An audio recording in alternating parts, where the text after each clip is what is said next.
Thank you so much आप लोगों को कि इतनी देर किसी को बैठ के सुनना सबसे बड़ी बात ये होती है, क्योंकि जब वहाँ पे हम बैठ के किसी को सुनते हैं तो उतना पेशेंस रखना पड़ता है, ये मुझे लगता है। और एक्चुअली मैं 26 साल की हूँ। 2011 में चलती ट्रेन से मुझे कुछ बदमाशों ने, मैं वॉलीबॉल चैंपियन भी रह चुकी हूँ, 2011 में चलती ट्रेन से मुझे बदमाशों ने एक गोल्ड चेन पहनी थी, चलती ट्रेन से मुझे उठा के बाहर फेंक दिया था। लखनऊ से दिल्ली आ रही थी मैं। कंपार्टमेंट में बहुत सारे, जनरल कंपार्टमेंट था, बहुत सारे लोग थे, किसी ने मना नहीं किया। एक प्लेयर का जो स्पिरिट होता है वो अपने आप, जब कोई छीनने की कोशिश करता कुछ भी, वो देता नहीं है। तो मेरे में भी था, मैंने मना किया और उन्होंने मुझे चलती ट्रेन से, वो 4-5 थे, उन्होंने बाहर फेंका। दुर्भाग्य ये था कि उसी समय दूसरी ट्रैक से ट्रेन आई और मैं उस ट्रेन में टकराई, फिर नीचे गिरी, दोनों ट्रेनें निकल गईं। कुछ देर बाद मैंने हाथ को ऐसे रख के उठने की कोशिश किया तो देखा कि मेरा पैर कट चुका था। थाई को उठा के देखा, मेरा पैर ऐसे जीन्स में लटका हुआ था, ब्लड फोर्सफुली निकल रहा, दूसरे पैर की हड्डियाँ टूट टूट के बाहर निकल चुकी थी। पूरी रात मैं चिल्लाती रही ट्रैक पे, छोटे छोटे पत्थर होते ऐसे चिल्लाती रही कि कोई बचा ले, कोई नहीं आया बचाने। और जब पूरी रात चिल्लाते चिल्लाते इतना कि मुझे दिखाई भी देना बंद हो गया, जब ट्रेन आता था तो वाइब्रेट होता था। इतना ही नहीं, फ्री का इनविटेशन भी लोगों को मिल गया था, कुछ लोगों को। ट्रैक पे आपने ट्रेन की ट्रैक पे छोटे छोटे चूहे देखे होंगे, मेरे कटे हुए पैर पे आग के मेरे पैर कुतर रहे थे। मैं ब्रेन कॉन्शियस मेरा पूरा काम कर रहा था मेरे, लेकिन बॉडी में कोई भी मूवमेंट नहीं था। पूरे पल में वही चीज़ें सोच कि कैसे मैं अपने आप को कैसे बचा पाऊँ। लेकिन करीब पूरी रात ऐसे बीता। सुबह गांव वालों ने मुझे बरेली डिस्ट्रिक्ट हॉस्पिटल यूपी में है, वहाँ पे हुआ था ये। सुबह गांव वालों ने मुझे उठाया, डिस्ट्रिक्ट हॉस्पिटल ले जाके रखा। तो फार्मासिस्ट, डॉक्टर, सीएम, जितने लोग थे आपस में बातें कर रहे हैं, अरे हमारे पास तो एनेस्थीसिया नहीं है, ब्लड नहीं है, इसका इलाज शुरू करें तो हम कैसे करें। मुझे भी नहीं दिखाई तो नहीं, लेकिन मेरा सुनाई दे रहा था सब कुछ वहाँ पे। कहाँ से हिम्मत आई मुझ में, मुझे भी नहीं पता। मैंने बोला वहाँ पे कि सर जब मेरा पूरा पैर कटा, तब मैंने इतनी देर रेलवे ट्रैक पे थी, मैं उस चीज़ को बर्दाश्त किया, तो अभी तो आप मेरे अच्छे के लिए मेरे पैर काटेंगे। शायद आपको यकीन नहीं होगा, या फिर कभी आप लोगों ने ये चीज़ नहीं देखी, कोई डॉक्टर या फार्मासिस्ट अपना ब्लड दे के किसी पेशेंट को बचाया। मेरी इस बात को सुनने के बाद वहाँ के डॉक्टर और फार्मासिस्ट दोनों ने एक एक यूनिट ब्लड दिया और मेरे पैर को बिना एनेस्थीसिया अलग कर दिया गया। आज भी मैं उस दर्द को महसूस करती हूँ, जब भी मैं जब बोलती हूँ तब मैं वो चीज़ें महसूस करती हूँ। उसके बाद जब बात मीडिया में आई, लोगों को पता चला कि रिमा नेशनल प्लेयर है, KGMC king George medical college Lucknow में एडमिट करा, लखनऊ से फिर sport minister, AIIMS trauma centre Delhi. तब तक सब ठीक ठाक चल रहा था, प्लेयर होने की वजह से अच्छा ट्रीटमेंट मिलना शुरू हुआ। करीब 4 महीने मैं एम्स में रही। एम्स में रहने के बाद जब मैं थोड़ा ठीक हुई, करीब 25 दिन बाद जब ठीक हुई, न्यूज़पेपर में गोल गोल लिख के आ रहे कि अरुणिमा के पास टिकट नहीं था, अरुणिमा ट्रेन से कूद गई। उसका खंडन किया घर वालों ने, फिर बोला कि अरुणिमा सुसाइड करने गई थी। जिस लड़की का शरीर का एक अंग कट चुका, पूरी जिंदगी का पता नहीं कि व्हील चेयर है, बैसाखी या पता, यहाँ तक कि मेरे स्पाइन में 3 फ्रैक्चर था, मुझे ये भी नहीं पता था कि मैं बेड से उठ भी पाऊंगी कि नहीं। अंदाजा लगाया जा सकता, सिर्फ अंदाजा लगाया जा सकता है कि उसकी दिलो दिमाग पे क्या चल रहा होगा, उस परिवार की क्या स्थिति रही होगी जब जिस परिवार की एक यंग एज लड़की का इस तरीके का सिचुएशन हुआ हो। फिर भी कहते हैं कि जहाँ चाह होती वहाँ राह मिली जाती है। एम्स के हॉस्पिटल के बेड पे मैंने डिसाइड किया, क्योंकि अपनी बातें हम चिल्ला चिल्ला के करें, वो सिस्टम की इतनी हाई लेवल की बातें हो रही थी कि हम एक मध्यम वर्गीय फैमिली से थे, हम अपनी बातें चिल्ला चिल्ला के कह रहे थे, लेकिन कोई नहीं सुन रहा था। लेकिन कहते हैं मैंने अपने दिल, दिमाग, अंतरात्मा से ये चीज़ सोच लिया कि ठीक है, आज आपका दिन है, जितना चाहो बोल लो, एक दिन तो मेरा दिन आने वाला, मैं प्रूफ कर दूंगी कि मैं क्या हूँ, मैं क्या थी, ये मैं प्रूफ कर दूंगी। हॉस्पिटल के बेड पे डिसाइड किया वॉलीबॉल लाइफ का सबसे टफ गेम करना है, तब मैंने माउंटेनिंग चुना। जब मैंने माउंटेनिंग कहने और करने में बहुत फ़र्क होता है। जब मैंने माउंटेनिंग की बात सोची और लोगों के सामने, सबसे बड़ी चीज़ थी सही गाइडेंस में ट्रेनिंग लेना, दूसरा स्पॉन्सरशिप। इतना बड़ा एक साथ तो मैंने 40 से 50 लाख मैंने वाकई में कभी नहीं देखे थे पहले। मेरे लिए बहुत बड़ी चीज़ थी वो इकट्ठा कर पाना। जब मैंने लोगों के सामने रखा कि मैं माउंटेनिंग करना चाहती हूँ, एवरेस्ट के लिए मुझे ट्राई करना है, हर किसी ने मुझे बोला कि क्या है, पागल हो चुकी हो क्या, तुम्हारा दिमाग खराब हो चुका, तुम कभी नहीं कर सकती माउंटेनिंग। एक पैर आर्टिफिशियल है, दूसरे में रॉड है, और तुम्हारा दिमाग खराब है, स्पाइन में भी फ्रैक्चर है, तुम पागल होगे, चुपचाप कोई नौकरी करो, जीवन यापन करो। क्योंकि लोगों का सबसे बड़ा प्रॉब्लम ये होता है, लोग फिजिकल देखते, पैरों को मेरी अंतरात्मा में क्या चल रहा था वो तो किसी को पता ही नहीं था। मुझे लगता है कि आज यहाँ पे मैं भी सुबह से देख रही हूँ, इतने अच्छी अच्छी चीज़ें मैंने सीखी यहाँ पे। बहुत बड़े बड़े स्पीकर को शायद आप लोगों ने भी सुना, आज मैं भी आपको यहाँ पे कि चाहे जितना मोटिवेट करूँ, चाहे जितना चीज़ें मैं बताऊँ, लेकिन मुझे लगता है सबसे बड़ा मोटिवेटर कौन होता? आप खुद। जिस दिन किसी भी लक्ष्य के प्रति आपकी अंतरात्मा जाग गई, आपको कोई नहीं रोक सकता उस लक्ष्य को पाने में। ये मैं किताब से बातें नहीं बोल रही हूँ, ये मैं एक एक पल मैंने मैं कोई भी किताब की बातें नहीं, एक एक पल आज जो मेरा 26 साल का एक्सपीरियंस है वो मैं बता रही हूँ सिर्फ आपको। उसके बाद किसी तरीके से मैनेज किया मैंने। भाई साहब, मेरा परिवार मेरा बैकबोन था। परिवार ने मुझे, भाई साहब ने मुझे कहा कि मैडम बछेंद्री पाल जिन्होंने 1984 में एवरेस्ट समिट किया, उनसे मिलते हैं, वो ज़रूर कुछ ना कुछ करेंगे।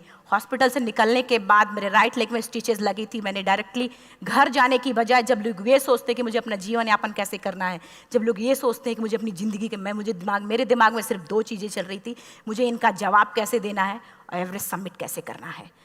फर्स्ट तुरंत गए बछेंद्री मैम के पास। जब मिले, मैम ने फर्स्ट टाइम जब मुझे देखा तो उन्होंने कहा, अरुणिमा, उनकी आंखों में आंसू आ गए। उन्होंने बोला, अरुणिमा, तूने ऐसी हालात में एवरेस्ट जैसे दुरूह पहाड़ के बारे में सोचा तो तूने अपने अंदर तो एवरेस्ट फतह कर लिया, अब तो सिर्फ लोगों के लिए। मेरे परिवार को छोड़ के बाहर की पहली ऐसी महिला थी जिन्होंने मुझ पे भरोसा किया था कि हाँ अरुणिमा, तुम कर सकती हो। मेरे लिए वही बहुत बड़ी चीज़ थी। प्लानिंग भी कर ली, मैम भी मिल गई, सब हो गया। लेकिन जब उतरते हैं फील्ड में तब पता चलता कि हम क्या हैं। रोड हेड से मैं पहुंच गई। मैडम ने कहा कि ठीक है, तुम्हारे कहने, तुम्हारे सोचने से कुछ नहीं होगा अरुणिमा, प्रूफ करो कि कर सकती हो। मैंने कहा बस एक मौका चाहिए मुझे। वाकई में जब मैं माउंटेन में पहुंची, रोड हेड से बेस कैंप लोगों को 2 मिनट लगता था, मुझे 3-3 घंटे लगते थे, क्योंकि मेरे राइट लेग की हड्डियां भी नहीं जुड़ी थी। लेफ्ट मेरा आर्टिफिशियल लग चुका था, लेकिन स्टंप एकदम रेड, उसका मतलब घाव एकदम नए थे। मैं अगर पैर रखती थी तो मेरे पैर से जोर से अगर दबा देती थी तो पैर से मेरे ब्लड आने लगता था। सारे लोग नॉर्मल थे वहाँ पे। हर कोई ये बोलता कि एक पीक के लिए जाते थे तो हर कोई मुझे ये बोलता कि अरुणिमा, तुम धीरे धीरे आओ। मेरे दिमाग में हर बार यही बात चलती थी कि क्या है, मैंने एवरेस्ट का प्लान किया, मैं इनके बराबर भी नहीं चल पा रही हूँ। खुद से संकल्प लिया कि कोई बात नहीं, एक दिन ऐसा आएगा कि मैं इनसे पहले जाऊँगी। और आपको शायद यकीन ना हो, आने वाले 8 महीने बाद पूरा का पूरा वेट उठा के बेस कैंप से साथ निकलते और टॉप पे पहले पहुंचते। ऐसे करके देखते थे कि अरे ये लोग तो पीछे। खुशी होती थी। उससे भी ज़्यादा मुझे खुशी तब होना शुरू हुआ जब वो सारे लोग आके मुझसे ये पूछते, मैडम खाते क्या हो, बता दो, पैर नहीं है फिर भी कैसे चलते हो। उसके बाद पूरा मुझे स्पॉन्सरशिप मिला। मैं जब एवरेस्ट के लिए गई, मेरे लिए सबसे बड़ा, एवरेस्ट की जर्नी में मेरे सबसे बड़ा चैलेंज यही था कि दूसरे को समझा पाना। मैं नहीं समझा पाती कि भाई मैं कर सकती हूँ। जब मैं एवरेस्ट के लिए, शेरपा होता, शेरपा को जब ये बात पता चला कि मेरा प्रोस्थेटिक लेग है, आर्टिफिशियल लेग है, दूसरे में रॉड, बोला नहीं ले जा सकता, इसकी वजह से तो मेरी भी जान जाएगी। मैडम ने, हमने सबने कन्विंस किया किसी तरीके से। मन वाकई में जो टीवी में हम और उसमें फोटोज़ में देखते हैं, ब्लू और ग्रीन आइस, हिला देने वाला होता। जितना सुंदर दिखता उतना ही हिला देने वाला होता। जब मैं हमारे ग्रुप में 6 लोग थे, रॉकी एरिया तक मैं सबसे पहले थी, लेकिन जैसे ही मैं ग्रीन और ब्लू आइस में गई, मेरा आर्टिफिशियल लेग स्लिप कर जाता था। फ्रंट पॉइंटिंग से, जब मैं फ्रंट क्रैम्पोन से फ्रंट पॉइंटिंग मारती थी, लेफ्ट से पेन होता था तब भी करते, लेकिन आर्टिफिशियल जैसे फ्रंट पॉइंटिंग मूव हो जाता, मेरा पैर ही मूव हो जाता था। शेरपा मुझे बोला नहीं हो सकता अरुणिमा, ज़बरदस्ती मत करो। मैंने कहा कुछ नहीं, ये मेरा पैर है, मैं जानती हूँ कैसे चलेगा। फाइनली 1, 2 बार, 3 बार करने, 4 बार, 5 बार होल हो जाता था। आइस थोड़ा टूट के निकलता था तो मैं वहाँ पैर रख के जाती थी। कैंप 3 तक ठीक था, प्रॉपर एक्लेमेटाइज किया अपने आप। कैंप 3 तक जनरली गए। बात जब कैंप 3 के ऊपर की होती है, साउथ कोल समिट, अच्छे माउंटेनियर, अच्छे दिलेर के हौसले धरे के धरे तब रह जाते हैं जब अपनी आंखों के सामने किसी को मरता देखता है, और दिमाग में बात, जब जिसको डिसीजन मेकिंग, और जब दिमाग में बातें जब ये आने लगती हैं कि अरे जिस चीज़ के लिए हम जा रहे हैं उसी चीज़ के लिए आदमी मर रहा है, इसी चीज़ के लोग लिए मर चुके हैं। रात में क्लाइंबिंग, ज़्यादा से ज़्यादा माउंटेनिंग रात में की जाती है क्योंकि वेदर शांत होता है। जब मैं रात में निकली साउथ कोल से, कैंप 4 से, मेरी हेडलाइट जिधर ही हेडलाइट जा रही थी उधर ही डेड बॉडीज़ मुझे नज़र आ रही थी। मेरे रोंगटे खड़े हो रहे थे, मुझे समझ में नहीं आ रहा था कि मैं करूं तो क्या करूं। इतना ही नहीं, मैं जिस रोप में थी उसी रोप में जब मैं आगे जा रही हूँ और एक बांग्लादेशी, उनका हाथ हल्का हल्का ऐसे हिल रहा, मुंह से आवाज़ आ रही थी। मैं एक्सप्लेन नहीं कर सकती मुझे कितना डर लग रहा था। बार बार ये बार बार मन में आती, इसका ऑक्सीजन खत्म हुआ है, ये मर चुका है लास्ट सिचुएशन में, और हम कुछ नहीं कर पा रहे हैं, क्या करें। उसके बाद मैंने 10 से 15 मिनट सिर्फ मैं वहाँ खड़ी रही। मैंने सिर्फ इतना बोला कि अगर आप सभी में से सभी ने एवरेस्ट सबमिट कर लिया तब तो ठीक है, अगर नहीं सबमिट किया है मैं सबके लिए एवरेस्ट सबमिट करूँगी और जिंदा वापस जाऊँगी। क्योंकि जैसा हम सोचते हैं हमारी बॉडी उसी तरीके से जनरेट करना शुरू करती है। मैंने डेड बॉडी, क्योंकि जा ही नहीं सकते थे किनारे से, उसी रोप में वो एंकर है, डेड बॉडी को लांगी और लांग के जाना शुरू किया। हिलेरी स्टेप साउथ समिट के करीब जब मैं खुद पहुंची, मेरे शेरपा ने एक जोर से झटका मुझे दिया कि अरुणिमा वापस चलो, तुम्हारा ऑक्सीजन खत्म हो रहा है। हिलेरी स्टेप के बाद एवरेस्ट समिट है, थोड़ा चलने के बाद एवरेस्ट समिट है। अगर कोई आपसे ये बोले, आप अपने टारगेट के इतने करीब हो, अगर कोई आपसे ये बोले कि अरुणिमा वापस चलो, कैसा लगता है? मैंने भी यही बोला, सर क्या बोल रहे हो आप, मैं नहीं जाऊंगी वापस। बोला अरुणिमा जिंदगी रही, दोबारा ट्राई करना और एवरेस्ट समिट हो जाएगा दोबारा तुम्हारा। मैंने कहा नहीं, ये आप जिंदगी में गोल्ड चांस बार बार नहीं आते, लाइफ में कभी कभी आता है, ये आपके ऊपर आता, आप उसको पकड़ के रखते हो या फिर छोड़ देते हो। मैं अपना गोल्ड चांस कभी नहीं, क्योंकि मैं जानती थी मुझे स्पॉन्सरशिप बहुत मुश्किल से मिला, एक बार अगर मैं छोड़ देती दोबारा मुझे कभी नहीं मिलता।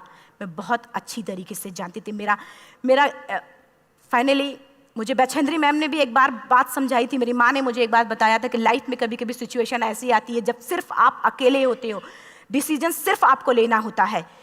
जहाँ पे भी होना, खड़े होकर हल्का सा पीछे मुड़कर देखना और ये सोचना कि आप एक एक कदम चल के यहाँ तक पहुँचे हो, सिर्फ अपना एक कदम आगे बढ़ाना, तुम देखना कुछ देर बाद तुम टॉप पे होगी। मेरे दिमाग में उनकी बातें वीडियो की तरह चल रही थी और सिर्फ एवरेस्ट का टॉप चल रहा था। मैंने शेरपा को पहले कन्विंस करने की कोशिश की कि भाई चल, कुछ नहीं होगा भाई चल। फाइनली जब वो नहीं माना, मैंने एक कदम आगे बढ़ाया, डिसीजन लिया कि नहीं जाना ही जाना है। आगे बढ़े, करीब 1 से 1.5 घंटे बाद मैं टॉप पे थी।